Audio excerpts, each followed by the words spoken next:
Thanks, Tim. So let's just take a second look at the recent history of Unreal Engine. So Unreal Engine 4 opened the engine to everyone by making the tools free to use and the source accessible on GitHub. And UE5 reinvented how worlds are built, helping you go bigger, add density and dynamic detail, and do it faster than ever before. UE6 has a different proposition. It's about evolving how we ship and operate our games. That said, UE6 will keep doing the things you want an Unreal Engine to do. Rendering will keep getting better, cook times will come down, iteration loops are getting tighter, mobile is increasingly capable. However, we believe for UE6 that there are three things about game development that need to change at the same time. First, gameplay programming needs to get simpler for creating persistent, live, large-scale worlds. And Verse is the foundation for Epic's future programming model. It's a next-generation language purpose-built to power massive, persistent game worlds at scale, where global state just works and transactionally correct concurrency is handled by the runtime. We've built a modern high-level gameplay framework on top of Verse that gives you a true foundation to build games and experiences easily and to share their interoperable components between games. You'll hear more about our goals and architecture for this programming model from our technical director on the project in a few minutes. But for now, let's talk about the second guiding principle of UE6. Content and code should be portable across games and even engines. Our goal is to give the games industry a whole new way to grow our ecosystems with cross-promotion, portable player value, and to really lean into all the positive sum dynamics that Metcalfe's law predicts for connecting experiences and social graphs together. And we're going to do this with a determined effort to move UE beyond just extensibility and into open specifications for interoperability.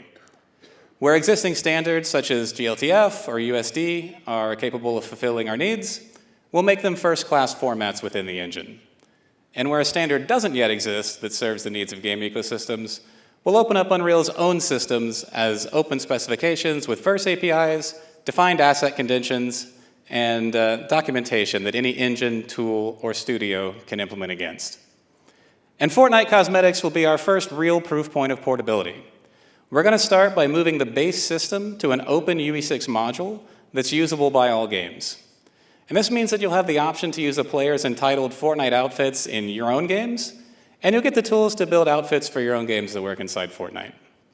And we're tackling this problem first because we want to prove things out with a system that's complex enough to be a meaningful existence proof of the idea, and one that inherently comes with a ton of player value by respecting their purchases across an interconnected ecosystem of games.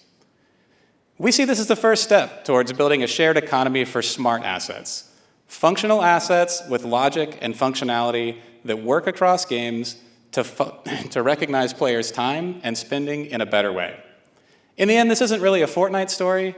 It's just about proving that such a mature, complex system can work at scale, and that every game that works with these systems will immediately benefit from them. Happily, we're taking the first concrete steps to such an open e-system right now. Metahuman has been adopted by some of the most successful games in the world and is rapidly becoming a standard for digital characters. And that's why today we're announcing the Metahuman Dev Kit, opening up our rig logic and Metahuman DNA toolsets under the MIT license so that you can deliver metahumans in any game, any engine, any platform. To learn more, thank you. Yeah, so to learn more, please come to our talk right after this. All right, moving on, no tech presentation would obviously be complete without a conversation about AI. So to get one of the fun talking points out of the way, there's some speculation going around that game engines will be superseded by promptable world models. And we don't actually think that's what happened next. What does, we think, is much more interesting. That AI-assisted game creation will tighten iteration loops, reduce time-consuming manual setup of levels, character rigs, particle systems, getting bone weights, adjusting lighting, all of the manual work required to translate professional, creative intent into performant and cross-platform games. And crucially, Unreal Engine is uniquely placed to be the efficient, cross-platform, high-fidelity runtime that will remain the substrate on which much of the world's best games run. Thus, for UE6, we see LLMs, Gen AI models, and tools like Claude, Gemini, and so on as playing a central role in building content faster with the creative control that you need. And as you saw earlier, the future of these workflows is a fluent translation layer between natural language intent and your production pipeline. Our goal for UE6 is to greatly reduce the tedious work in authoring content to leave more time for creative exploration and increase the amount of iterations a team can make to polish their content. UE6 will ship with these workflows battle-tested against internal development and in UEFN. And while we've mostly been showing and talking about content creation, coding and engineering are important as well. Internally at Epic, we've been doing a lot of investigation to see what works and what doesn't. And we recently opened up pretty broad usage for code generation and AI analysis across our back-end, engine, and game development engineering teams.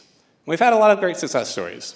We've had particular success with people writing custom tools for their own work, fast code indexing tools for helping LLMs deal with large code bases like UE, fast incident response analysis, automated root cause analysis for crashes, automated test generation, and of course the wins you'd expect on back-end service development.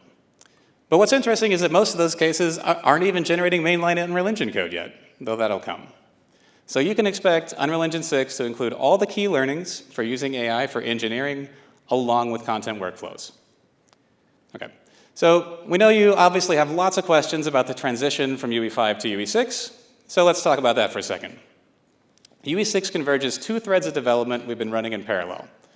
UE5 for high-end standalone game and content development, and Unreal Editor for Fortnite as the live environment where our new programming model is getting battle-tested.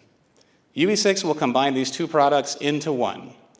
As UE5 and UEFN merge into one editor, you will be able to ship traditional games and projects exactly as you do today. You'll be able to ship directly in Fortnite, or ship your own ecosystem and optionally make it compatible with ours. You'll have an easy path from one to the other. Actors and blueprints will be in early versions of UE6.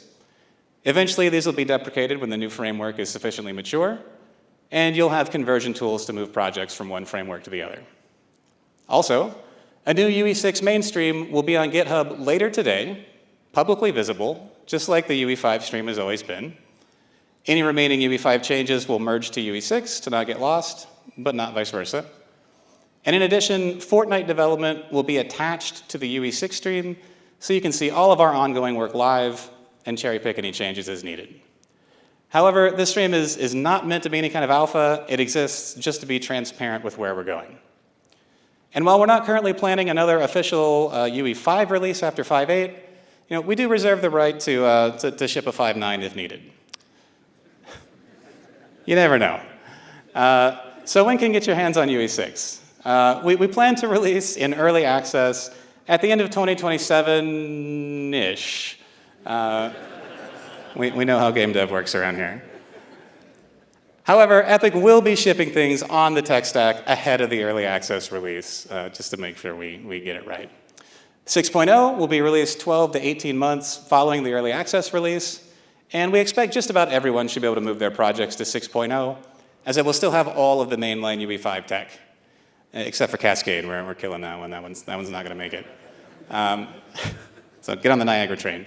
That said, we will be taking the opportunity to make some big architectural and other breaking changes that we wouldn't normally do in a point release, so you can expect a similar upgrade path from UE5 to 6 as we had for 4 to 5. We'll keep everyone up to date on our progress as development continues, and now Curtis is going to come up and give us a more detailed breakdown of the gameplay architecture. Thank you.